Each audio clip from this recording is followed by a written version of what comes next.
To Skynomics academy. My name is Sunil Kumar Yadav और जैसा कि आप स्क्रीन पर देख पा रहे हैं बिजनेस स्टडीज जो कि सीयूईटी के लिए इम्पॉर्टेंट एक आप लोगों का सब्जेक्ट होगा। अगर आप लोग कोई इकोनॉमिक्स के फील्ड में अगर कुछ अच्छा करने वाले हैं या फिर बोला जाए कॉमर्स के फील्ड में कुछ अच्छा करने वाले हैं तो ये जो बिजनेस स्टडीज है जो सीयूईटी का 305 का पेपर आज उसका हम ये शुभारंभ कर रहे हैं। और कहीं ना कहीं हम लोगों ने इकोनॉमिक्स को भी देखा, 2 चैप्टर को डिस्कस करा है मैंने उसमें, तो वो चीज़ जाकर अगर देख लीजिएगा। सीयूईटी कर एक प्लेलिस्ट बना हुआ है सीयूईटी 2024, ठीक है, और यूजी करके, यूजी मतलब अंडर ग्रेजुएट जो आप लोगों का एक तरीके से स्ट्रीम है। तो वो चीज़ आप लोग याद रखिएगा। और साथ ही साथ आज जो हम लोग डिस्कस करेंगे वो nature and significance of management discuss करेंगे, बहुत शानदार तरीके से डिस्कस करेंगे कि आखिरकार मैनेजमेंट में कौन कौन से जो एमसीक्यूज वाले क्वेश्चन आ सकते हैं। और इम्पॉर्टेंट 36 क्वेश्चन को मैंने डिस्कस करा है यहाँ पर इसके चैप्टर से रिलेटेड जो भी nature and significance of management है। तो आखिरकार मैनेजमेंट के 5 पार्ट होते हैं जैसा कि हम लोग जानते हैं, हम लोगों ने 12th में भी पढ़ रखा है। जो मैनेजमेंट कितने 5 फंक्शंस ऑफ मैनेजमेंट होता है, post DC, POS DC, POS DC का मतलब कि प्लानिंग, ऑर्गेनाइजिंग, स्टाफिंग, डायरेक्टिंग और कंट्रोलिंग। तो ये 5 होता है। तो आज हम लोग पहले nature and significance of management देखेंगे, फिर उसके बाद प्रिंसिपल ऑफ मैनेजमेंट देखेंगे, उसके बाद फिर डायरेक्टिंग मतलब planning, organising, staffing, directing and controlling चलेंगे, ठीक है। तो हम लोग बहुत शानदार तरीके से एक एक चैप्टर को देखेंगे। तो चलिए बिना कोई देरी के स्टार्ट करते हैं हम लोग। और इसका अगर पीडीएफ चाहिए होगा तो आप लोग टेलीग्राम पर या फिर हमारे व्हाट्सएप नंबर पर आप लोग एक बार हाई कर बोलिएगा तो आप लोगों को प्रॉपर तरीके से वहाँ पर जो पीडीएफ होगा वो मिल जाएगा, ठीक है। तो वहाँ पीडीएफ ऐसे डाल भी दिया जाता है, वहाँ से आप डाउनलोड कर सकते हैं रिवीजन के लिए। तो चलिए स्टार्ट करते हैं पहले स्लाइड से या फिर बोला जाए पहले क्वेश्चन से। तो पहला क्वेश्चन क्या है, ऑब्जेक्टिव टाइप क्वेश्चन है। पहला है name the process which provide the requisite amount or quality or time and a sequence of effort and ensure that a planned objectives are achieved with a minimum conflict। मतलब ये बोला जा रहा है कि वो कौन सा प्रोसेस है जिसके थ्रू जो प्लान्ड जो भी आपने ऑब्जेक्टिव को प्लान करा है, ठीक है, मतलब एक तरीके से प्लान ऑब्जेक्टिव को पूरा करने के लिए मिनिमम कॉन्फ्लिक्ट हो, मतलब बिल्कुल कि किसी में झगड़ा झंझट भी ना हो और वो काम पूरा हो जाए और गोल अचीव कर लें। तो वो किसका है, एक तरीके से कौन सा प्रोसेस का नाम है, कोऑर्डिनेशन। क्या है, कोऑर्डिनेशन, क्लियर। तो कोऑर्डिनेशन क्या है कि प्रोसेस का नाम है जिसके थ्रू हम लोग क्वालिटी मेंटेन कर जो भी प्लान्ड ऑब्जेक्टिव है उसको पूरा कर सकते हैं मिनिमम अमाउंट ऑफ टाइम में, क्लियर। सेकंड जो क्वेश्चन है वो देखते हैं। In an organisation employees are happy and satisfy. एक ऑर्गेनाइजेशन है, ठीक है, उसमें एम्प्लॉयज जो हैं वो हैप्पी हैं और सेटिस्फाई हैं। देर इज नो केओस, मतलब वहाँ पर कोई लड़ाई झगड़ा नहीं। And the effect of management is noticeable, और उसका जो मैनेजमेंट जो है वो बहुत इफेक्टिवली तरीके से काम कर रहा है। तो which characteristics of management is highlighted here. तो इसमें क्या हाईलाइट किया जा रहा है, तो गोल ओरिएंटेड प्रोसेस ये नहीं होगा। मैनेजमेंट इज ऑल परवेसिव नहीं। Management is an intangible force, बिल्कुल। मैनेजमेंट क्या है, इंटेंजिबल फोर्स है। मतलब मैनेजमेंट एक इंटेंजिबल फोर्स है जो मैनेजमेंट मतलब आप दिखा के नहीं कर सकते हो, ठीक है, वो होता जाता है। इंटेंजिबल मतलब जिसे आप टच नहीं कर सकते हो, ठीक है। टेंजिबल होता है जिसे आप टच करके फील कर सकते हो। मैनेजमेंट को आप टच करके फील नहीं कर सकते, आप उसको देख के फील कर सकते हो। तो यहाँ बोला जा रहा है विच कैरेक्टरिस्टिक, मैनेजमेंट कौन सा कैरेक्टरिस्टिक्स है यहाँ पर कि management is an intangible force, ठीक है, क्लियर। अब आते हैं क्वेश्चन नंबर 3 में। In order to be successful an organisation must change its goal according to the needs of the environment. बिल्कुल सही बात है। अगर कोई भी कंपनी को सक्सेसफुल बनना है तो वो इन्वायरमेंट के अनुसार अपनी जो बिजनेस के गोल को है उसको चेंज करते रहना होता है ताकि वो एक तरीके से अच्छा रिजल्ट अचीव कर पाए। तो which characteristics of management is highlighted, कौन सा कैरेक्टरिस्टिक्स मैनेजमेंट का यहाँ पर हाईलाइट किया हुआ है, तो मैनेजमेंट इज डायनेमिक। बिल्कुल सही बात है। डायनेमिक इन नेचर का मतलब ही होता है, डायनेमिक इन नेचर का मतलब होता है हर एक सिचुएशन पे या हर एक कोई भी इन्वायरमेंट को अडेप्ट कर लेना और उसके हिसाब से गोल को चेंज करना। मतलब इन्वायरमेंट के हिसाब से गोल को अचीव करने के बारे में यहाँ पर बात किया जाता है। तो डायनेमिक इन नेचर हो गया, क्लियर। तो ये हमारा थर्ड क्वेश्चन कंप्लीट है। इसके बाद आते हैं फोर्थ क्वेश्चन पे। फोर्थ क्वेश्चन में क्या है, to meet the objective of firm, अगर फर्म की ऑब्जेक्टिव को मीट करना है, the management of Angora limited offers employment to physically challenge people. उसने क्या बोला कि अपनी ऑब्जेक्टिव मतलब अपनी फर्म की ऑब्जेक्टिव को पूरा करने के लिए जो मैनेजमेंट की टीम थी अंगोरा लिमिटेड की, उसने एम्प्लॉयमेंट ऑफर करी, मतलब नौकरी ऑफर करी जो भी फिजिकल चैलेंज बच्चे थे, जो लंगड़ा है या फिर किन्हीं का पैर नहीं काम कर रहा है, किन्हीं का आंख अच्छे से काम नहीं कर रहा, तो वो सब सारे identify the objective is trying to achieve, कौन सा ऑब्जेक्टिव वो पूरा करने की कोशिश कर रहा है वो कंपनी या वो फर्म। तो एक तरीके से हमारा सी, सिंपल सी बात है, सोशल ऑब्जेक्टिव, समाज जो सोशल ऑब्जेक्टिव है उसे पूरा करने के बारे में यहाँ पर बात किया गया है कि नहीं। देखो तीनों ऑब्जेक्टिव होता है, ऑर्गेनाइजेशनल ऑब्जेक्टिव, सोशल ऑब्जेक्टिव। अब यहीं पर बोला जाएगा कि what are the various objectives of the company, तो ऑर्गेनाइजेशनल ऑब्जेक्टिव, सोशल ऑब्जेक्टिव और पर्सनल ऑब्जेक्टिव। तो इसमें सोशल ऑब्जेक्टिव जो होगा वो हमारा सही आंसर होगा। क्वेश्चन नंबर 5 आते हैं। तो identify the nature of management when it is practised as a personal application of existing knowledge to achieve a desired result. बोला जा रहा है कौन सा नेचर है मैनेजमेंट का कि जिसको प्रैक्टिस किया जाता है पर्सनल एप्लीकेशन पर और नॉलेज से, ताकि डिजायर्ड रिजल्ट जो है वो अचीव हो पाए। मतलब एक तरीके से अपने पास अगर पर्सनल नॉलेज है तो उसका इस्तेमाल करके हम अपने गोल को अचीव कर रहे हैं, तो वो नेचर ऑफ मैनेजमेंट कौन है, आर्ट है कि साइंस है कि प्रोफेशन है, तो वो चीज़ हम लोग यहाँ पर देखेंगे। तो हमारा कहीं ना कहीं मैनेजमेंट इज एन आर्ट है कि जो भी हमारे पास हम प्रैक्टिस किए हैं, अपने आप से प्रैक्टिस किए हैं, उसमें जो भी एग्जिस्टिंग नॉलेज है उसका इस्तेमाल करके हमने गोल को अचीव करा है। तो एक तरीके से मैनेजमेंट इज अ आर्ट। अगर मैनेजमेंट इज आर्ट, अगर इसमें मैनेजमेंट एज अ साइंस रहता तो इसमें कहीं ना कहीं प्रैक्टिस या प्रैक्टिकलिटी, मतलब प्रैक्टिकल वाला चीज़ आता, ठीक है नहीं, एक्सपेरिमेंट वाला चीज़ आ जाता। अगर एक्सपेरिमेंट कहीं लिखा रहता तो हम लोग मैनेजमेंट एज अ साइंस कर लेते हैं। प्रोफेशन अगर लिखा रहता, प्रोफेशन में मतलब तो प्रॉपर वो डिग्री वगैरह करके आया उसके बाद वो मैनेजमेंट का पार्ट है, तो उसका मतलब हम लोग वो कर सकते थे। लेकिन आर्ट है, आर्ट मतलब क्रिएटिविटी, खुद की पर्सनल एप्लीकेशन को एग्जिस्ट करके वो डिजायर्ड रिजल्ट को अचीव कर रहा है। क्लियर। क्वेश्चन नंबर 6 में आते हैं।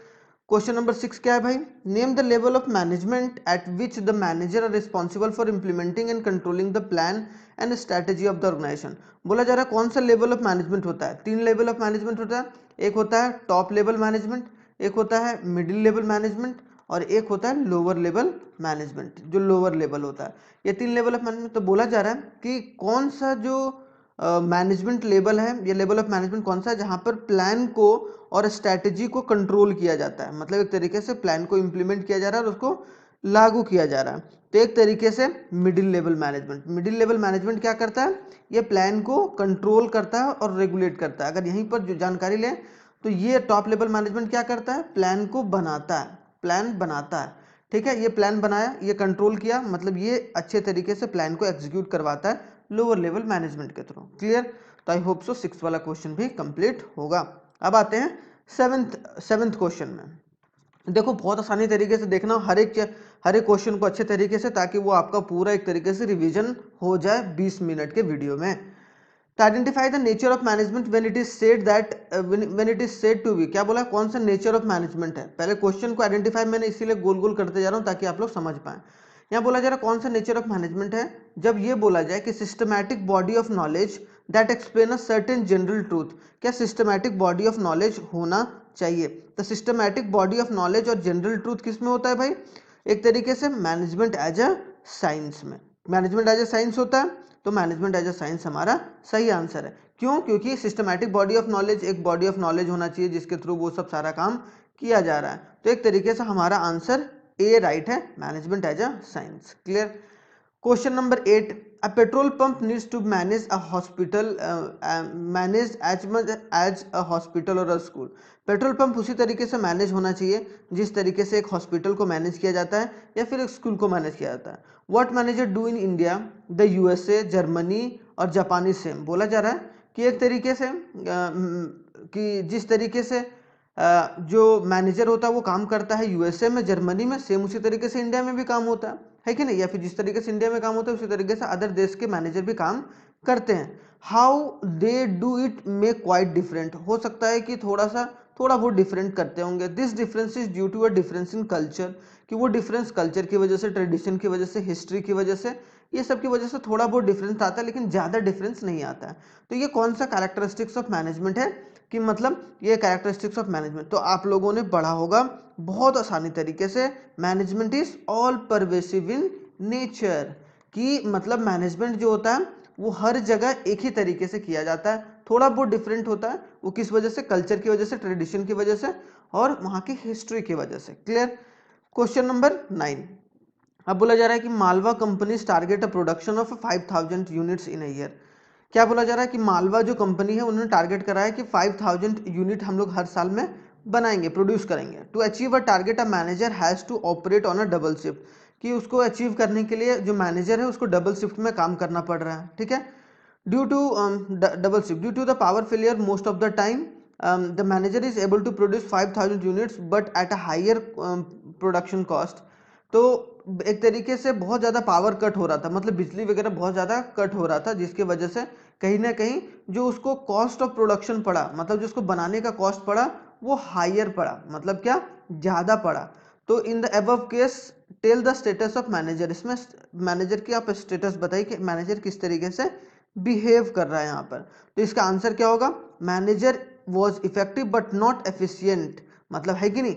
मतलब क्या? मैनेजर तो इफेक्टिव था लेकिन वो इफिशियंट नहीं था। इफिशियंट मतलब होता है कि एक तरीके से कॉस्ट को अगर वो मैनेज कर देता, कॉस्ट को अगर लोअर ही रखता, तो मतलब क्या है? वो इफिशियंट तरीके से काम कर रहा है। इफेक्टिव तो था, उसने 5000 टारगेट तो पूरा कर दिया है कि नहीं? टारगेट पूरा कर दिया, लेकिन वो टारगेट हायर कॉस्ट पर पूरा किया।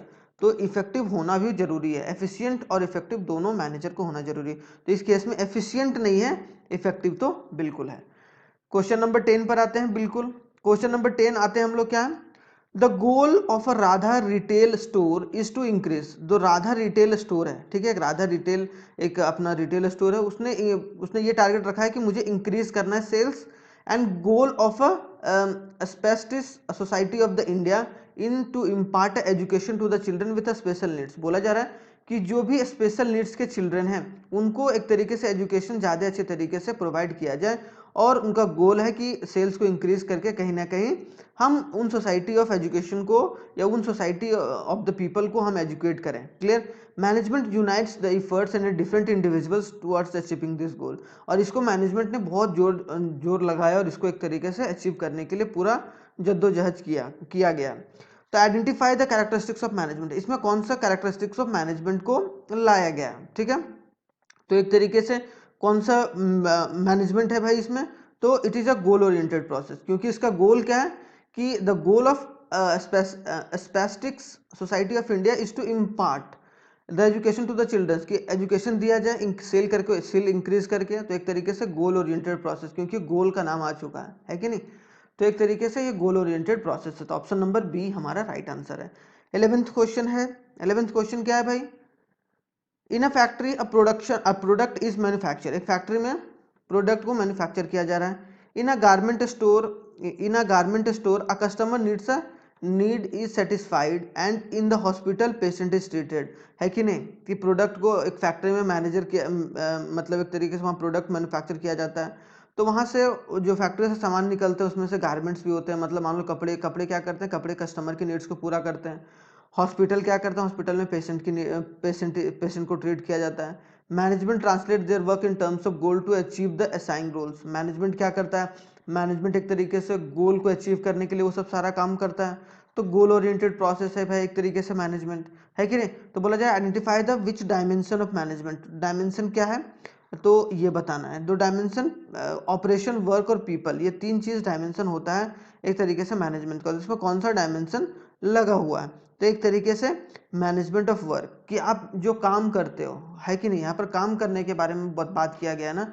वर्क, देखो यहाँ पर वर्क आया कि नहीं? Management translate their work in terms of गोल, अपने काम को गोल की तरह वो समझते हैं। तो उसका डायमेंशन क्या है? गोल का काम, कि आप गोल को तभी अचीव कर पाओगे जब आप काम करोगे। तो वर्क पर ज़्यादा फोकस किया जाता है rather than on the goal. अगर वर्क पर फोकस किया जाएगा तो गोल अपने आप ही अचीव हो जाएगा। Question number 12, in order to be a successful an organization must change itself and its goal according to needs। Simple सी बात है कि अगर किसी को बिजनेस को अगर सक्सेसफुल होना है तो वो अपने आप को चेंज करता रहे और गोल के अकॉर्डिंग चेंज करता रहे और नीड्स के अकॉर्डिंग और इन्वायरमेंट के अकॉर्डिंग। जैसे regarding we have example of McDonald's, McDonald का एग्जांपल है। मैकडोनल्ड क्या है? The fast food giant made a major change in its menu to able to survive in Indian market. Indian market के लिए मतलब इसमें मेन्यू को वो चेंज किया जिसके थ्रू यहाँ पर सर्वाइव कर पाया। अगर वही सेम मेन्यू जो अमेरिका में चलता है वही मेन्यू अगर यहाँ रखता तो वो शायद उतना सक्सेसफुल नहीं हो जाता। क्यों? क्योंकि यहाँ के ट्रेडिशन के हिसाब से उसने अपने बिजनेस में चेंजेस करा मैकडोनल्ड ने। तो इसका मतलब क्या है कि यहाँ पर एक तरीके से हमारा जो 12 का आंसर है वो हमारा डायनेमिक इन फंक्शन या फिर डायनेमिक इन नेचर, जो नेचर के हिसाब से या ट्रेडिशन के हिसाब से जो चेंज हो जाता हो उसको हम लोग डायनेमिक बोलते हैं। हम लोगों ने एक और वाले क्वेश्चंस में ये काम करा था। 12th क्वेश्चन हो गया। अब आते हैं 13th क्वेश्चन। 13th क्वेश्चन क्या है भाई? Jyoti limited decided to give more stress to the following. Jyoti limited company है, उसने जोर डालने का सोचा to use the environment friendly method. उसने सोचा कि हम लोग इन्वायरमेंटली फ्रेंडली मेथड का प्रोडक्शन का इस्तेमाल करेंगे, मतलब जो भी हम लोग प्रोड्यूस करेंगे उसमें इन्वायरमेंट को ज़्यादा नुकसान नहीं होगा, उस मेथड का इस्तेमाल करेंगे। To provide employment opportunity to the disadvantage section of the society and to make available of basic communities like schools and creches to the employees. उसने बोला कि हम लोग जो एम्प्लॉयमेंट अपॉर्चुनिटी है वो कम से कम जो एक तरीके से जो लेबर क्लास के लोग हैं या जो जिनको ज़्यादा तवज्जो नहीं दिया जाता उनको हम लोग देंगे और उनके लिए स्कूल वगैरह भी हम लोग सही तरीके से प्रोवाइड कराएंगे। तो identify the objective of management, इसमें कौन सा ऑब्जेक्टिव को पूरा किया जा रहा है भाई? तो हमारा एक तरीके से इसका आंसर है बी, मतलब सोशल ऑब्जेक्टिव पूरा किया जा रहा है क्योंकि वो समाज के लिए काम कर रहा है, सोशल काम कर रहा है कि नहीं, कि वो हम एडवांटेज ग्रुप को मदद करेंगे और इन्वायरमेंटल फ्रेंडली काम करेंगे। बोला जा रहा है 14th क्वेश्चन में the management of Roshan private limited helps the staff members adept the environmental change. Environment को चेंज कर रहा है and able to maintain a competitive edge, ताकि कंपटीशन में मतलब इन्वायरमेंट को चेंज करते हुए हम लोग कंपटीशन में कैसे रहें। It is one of the reason that had made a management so important, क्योंकि मैनेजमेंट का यही काम है कि इन्वायरमेंट के चेंज होने की वजह से आप अडेप्ट करो उसको और कॉम्पिटिशन से आगे निकल जाओ, एक तरीके से कॉम्पिटिटिवनेस में आप बने रहो या कंपटीशन में आप बने रहो। तो कौन सा रीजन है? तो आइडेंटिफाई कीजिए भाई इसमें कि वो आखिरकार किस तरीके का ऑब्जेक्टिव को पूरा किया जाने वाला है यहाँ पर। तो 14th का हमारा आंसर हो जाएगा C, management create a dynamic organisation, क्योंकि डायनेमिक ऑर्गेनाइजेशन मतलब हर एक सिचुएशन में आपको अडेप्ट करने की भावना होनी चाहिए। 15th में बोला गया कि how does a manager want to achieve its objective, कैसे एक मैनेजर जो है वो अपने ऑब्जेक्टिव को अचीव कर पाए। तो मैंने बताया था इसका आंसर सी होगा, इफेक्टिवली एंड इफिशिएंटली। मतलब क्या होगा? एफिशिएंटली एंड इफेक्टिवली, दोनों एफिशिएंट भी होना चाहिए और इफेक्टिव होना चाहिए, मतलब टाइम पर भी होना चाहिए और मतलब कॉस्ट भी कम होनी चाहिए, मतलब टाइम और कॉस्ट दोनों बचना चाहिए। What type of force of management is, management कौन सा फोर्स है? विजिबल फोर्स है, इनविजिबल फोर्स है, बोथ ऑफ दीज है। तो हमारा एक तरीके से बोथ ऑफ दीज है या नन ऑफ दीज है, तो हमारा इनविजिबल का मतलब इनटेंजिबल फोर्स है, इनटेंजिबल भी आ जाए तो इनटेंजिबल फोर्स है या फिर इनविजिबल, दोनों हमारा राइट आंसर होगा। ठीक है, तो इसमें कोई घबराने वाली बात है भी नहीं क्योंकि मैनेजमेंट को आप छू नहीं सकते हो। क्लियर? अब आते हैं 17th क्वेश्चन पे। 17th क्वेश्चन क्या दिया गया भाई? 17th, in the context of business what does research refers to, business में जो रिसर्च है वो क्या रेफर करता है? तो एक तरीके से finding out new product, finding out new market, finding out new method of distribution, all of the above. तो ऑल ऑफ द अबव कि जो रिसर्च किया जाता है वो इसीलिए रिसर्च किया जाता है किसी भी बिजनेस के द्वारा कि नया प्रोडक्ट क्या लाया जाए भाई, नया मार्केट कौन सा खुल रहा है हम लोगों के लिए, मतलब कौन से प्रोडक्ट के लिए कौन कौन से लोग हैं जो मार्केट में जुड़ रहे हैं, और नया डिस्ट्रीब्यूशन ऑफ मेथड को, डिस्ट्रीब्यूशन मेथड भी चेंज, यही सब रिसर्च काम करता है जो भी रिसर्चर अपॉइंट होता है कोई भी कंपनी में। विच of the following sequence of process of management correct, इसमें से कौन सा सीक्वेंस है मैनेजमेंट का वो करेक्ट है? तो मैंने बताया मैनेजमेंट का फंक्शन POSDC होता है कि नहीं? क्या होता है? Planning, organising, staffing, directing, controlling. तो planning, organising, staffing, directing, controlling, तो ऑप्शन नंबर सी जो होगा हमारा राइट आंसर होगा यहाँ पर। क्लियर? तो ये बहुत इजी क्वेश्चन था, है कि नहीं? पूरा जोश और जुनून के साथ पढ़िए भाई, एक ही बार एक ही फ्लो में आप लोग अगर पूरे अच्छे तरीके से अगर पढ़ ले रहे हो तो इसमें क्या हर्ज है। क्लियर? तो मैनेजमेंट क्या इंश्योर करता है आखिरकार? मैनेजमेंट क्या किस चीज़ पर ज़्यादा तवज्जो देकर चलता है? तो ensuring the maximum utilisation of resource, मतलब क्या? ज़्यादा, देखो प्रोवाइडिंग एम्प्लॉयमेंट अपॉर्चुनिटी तो वो करता ही करता है, लेकिन ज़्यादा इंश्योर क्या करता है? प्रॉफिट के लिए भी काम करता है, लेकिन रिसोर्सेस को मतलब क्या? रिसोर्सेस को, जो भी रिसोर्स दिया गया उसको सही तरीके से, एफिशिएंट तरीके से कैसे काम करे, ठीक है, उसको या उस पर ज़्यादा तवज्जो रहता है मैनेजमेंट का। अपने आप तो बाकी सब सारा हो ही जाता है। क्लियर। अब आते हैं 20th क्वेश्चन पर। बोला जा रहा है विच of the following has a formalised method of acquiring a training and experience, कि कौन से इसमें से कौन से में फॉर्मलाइज्ड मतलब फॉर्मल मेथड ऑफ ट्रेनिंग होता है और एक्सपीरियंस चाहिए होता है। तो एक तरीके से हमारा आंसर है कि मैनेजमेंट में, लॉ में, मेडिकल में, तो ये तीनों में चाहिए। ऑल ऑफ दीज में क्या चाहिए, एक तरीके से फॉर्मल मेथड चाहिए, फॉर्मल तरीके से ट्रेनिंग चाहिए और एक्सपीरियंस चाहिए। दोनों मैनेजमेंट को संभालने के लिए भी ट्रेनिंग और फॉर्मल का मतलब पढ़ा लिखा इंसान होना चाहिए भाई, अब प्रॉपर ट्रेनिंग होना चाहिए उसका फॉर्मल तरीके से। कानून में भी जैसे लॉयर वगैरह, मेडिकल में एमबीबीएस वगैरह जो डॉक्टर वगैरह, उनको एक फॉर्मल ट्रेनिंग चाहिए होता है, फिर एक्सपीरियंस चाहिए होता है, तब वो डॉक्टर क्लिनिक वगैरह खोलते हैं।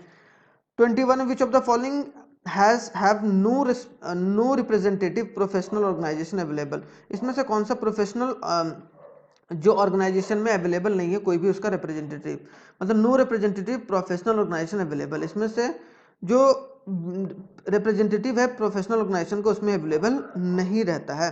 तो इसका आंसर होगा मैनेजमेंट का, कि इसमें कोई नहीं है ऐसा कि मैनेजमेंट में आपको प्रोफेशनल तरीके से उसका एक अलग जो ऑर्गेनाइजेशन अलग तरीके से रहेगा, वो ऑर्गेनाइजेशन में इनबिल्ट रहेगा, उसमें प्रोफेशनल ऑर्गेनाइजेशन अवेलेबल नहीं रहता है इसका कोई। क्लियर।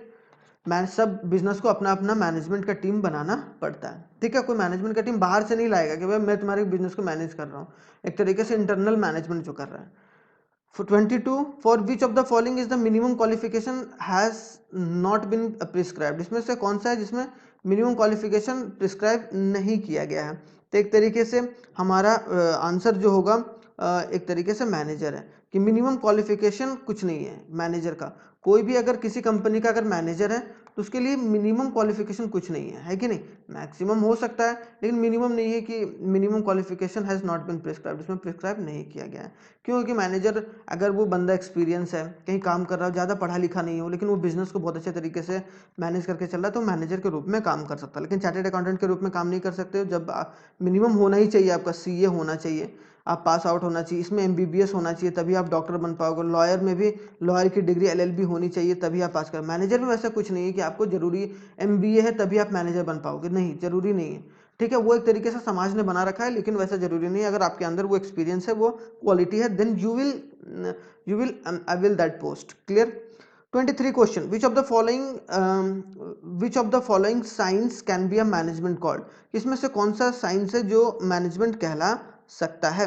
तो हमारा जो आंसर होगा वो सी होगा, एक तरीके से अप्लाइड साइंस। ये परफेक्ट साइंस नहीं है कभी भी मैनेजमेंट, पर अप्लाइड है। अप्लाइड मतलब इसमें थोड़ी बहुत जो साइंस की झलक है वो दिखती है। जैसे मान लो H2O है, क्या है, हाइड्रोजन प्लस वाटर, तो भाई हाइड्रोजन का 2 आइटम, ऑक्सीजन का 1 आइटम अगर मिलाओगे तो वाटर बनेगा। क्लियर। लेकिन इसमें ऐसा नहीं है, इसमें परफेक्ट नहीं है कि ये काम करोगे तो ये हो ही जाएगा। इसीलिए ये अप्लाइड साइंस है, कि साइंस की तरह एक तरीके से काम करता है, एक्सपेरिमेंट तरीके से, लेकिन इसमें अलग अलग चीजें प्रैक्टिस करनी होती है। क्लियर। अब आते हैं 24th क्वेश्चन पर। बोला जा रहा है 24th क्वेश्चन में क्या, कि at what level of management does the chief executive officer, जो सीईओ होता है कि नहीं, सीईओ ऑफ द कंपनी जो होता है, वो कौन से लेवल ऑफ मैनेजमेंट पर ऑपरेट करता है। तो एक तरीके से 24 का जो हमारा आंसर होगा वो ए होगा, टॉप लेवल मैनेजमेंट पर सीईओ करता है, क्योंकि वो कंपनी का हेड होता है एक तरीके से। तो 24 का आंसर हमारा ए हो गया। Clear. To which level of management do the manager of the first line belongs, manager जो फर्स्ट लाइन का होता है वो कैसे और कहाँ बिलोंग करता है। फर्स्ट लाइन का, द फर्स्ट लाइन का मैनेजर होगा वो लोअर लेवल पर काम करेगा। क्या, फर्स्ट लेवल जो मैनेजर होगा वो कहाँ काम करेगा, एक तरीके से लोअर लेवल पर, क्योंकि उसके बाद जो मेन मैनेजर होगा वो मिडिल लेवल पर काम करेगा। ठीक है, मिडिल लेवल पर जो मेन मैनेजर होगा, फर्स्ट याद रखना, the first line belongs to बोलेगा तो लोअर लेवल, क्योंकि लेबर को मैनेज करने के लिए भी मैनेजर को रखा जाता है।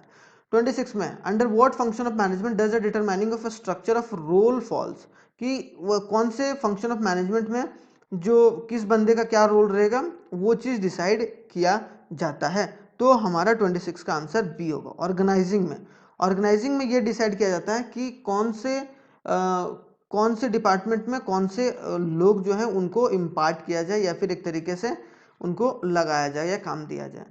27 में कोऑर्डिनेशन जो है is not a separate function of management. Coordination कोई सेपरेट फंक्शन ऑफ मैनेजमेंट नहीं है, वो मैनेजमेंट का एक अंदरूनी हिस्सा है, क्योंकि कोऑर्डिनेट का मतलब क्या होता है, एक बंदा है, दूसरा बंदा है, अब दूसरा बंदा है, सब साथ में मिलकर चलेगा तभी मैनेजमेंट काम करेगा। तो एक तरीके से कोऑर्डिनेशन का पार्ट होता है। तो बोला जा रहा है कि coordination is an essence of management. Coordination क्या है, एसेंस ऑफ मैनेजमेंट है। मतलब अगर कोऑर्डिनेशन चल रहा है या किसी कंपनी में अगर मैनेजमेंट अच्छा है तो कोऑर्डिनेशन है इसका मतलब, और कोऑर्डिनेशन किसी कंपनी में मतलब मैनेजमेंट अच्छा चल रहा है।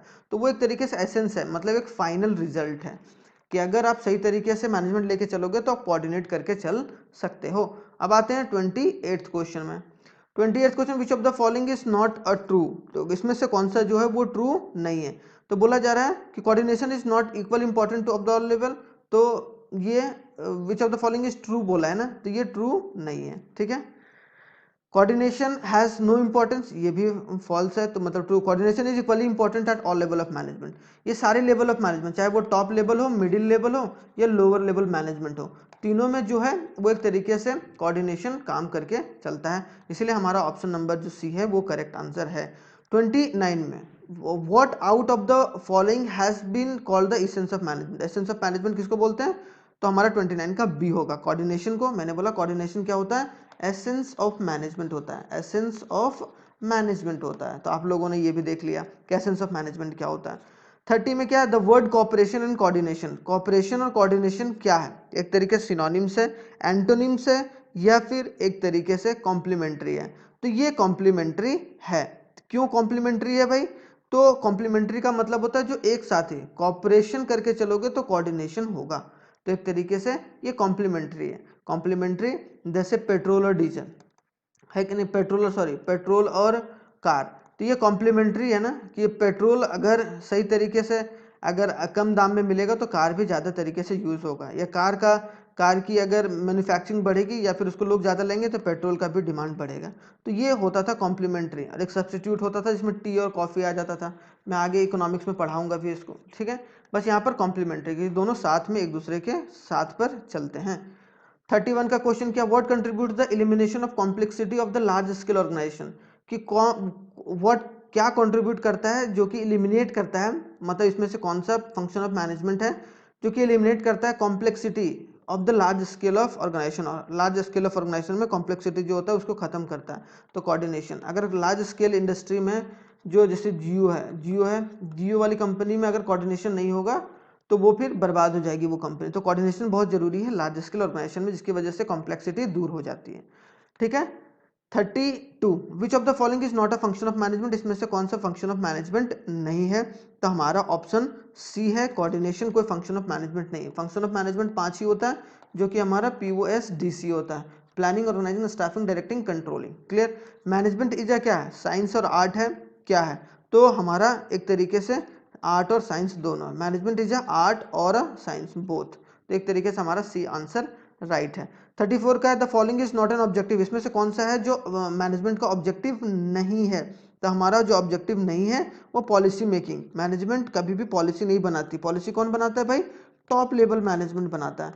टॉप लेवल मैनेजमेंट क्या बनाता है, पॉलिसी बनाता है। तो ये ऑब्जेक्टिव नहीं। ऑब्जेक्टिव ऑफ मैनेजमेंट क्या है, अर्निंग प्रॉफिट है, प्रोवाइडिंग एम्प्लॉयमेंट है, और ग्रोथ ऑफ द ऑर्गेनाइजेशन है। तो ये सब सारा क्या है, एक तरीके से ऑब्जेक्टिव है। उसके बाद 35 में, policy formulation is the function of. Policy formulation किसका है भाई, तो हमारा आंसर हो जाएगा इसका ए। टॉप लेवल मैनेजमेंट क्या करती है, पॉलिसी को फॉर्म करती है। कोऑर्डिनेशन क्या है भाई, coordination is the essence of management. तो आई होप सो आप लोगों ने ये 36 क्वेश्चन को बहुत अच्छी तरीके से पढ़ा होगा। इसके बाद हम लोग प्रिंसिपल ऑफ मैनेजमेंट को करेंगे और इकोनॉमिक्स का भी साथ में चलेंगे।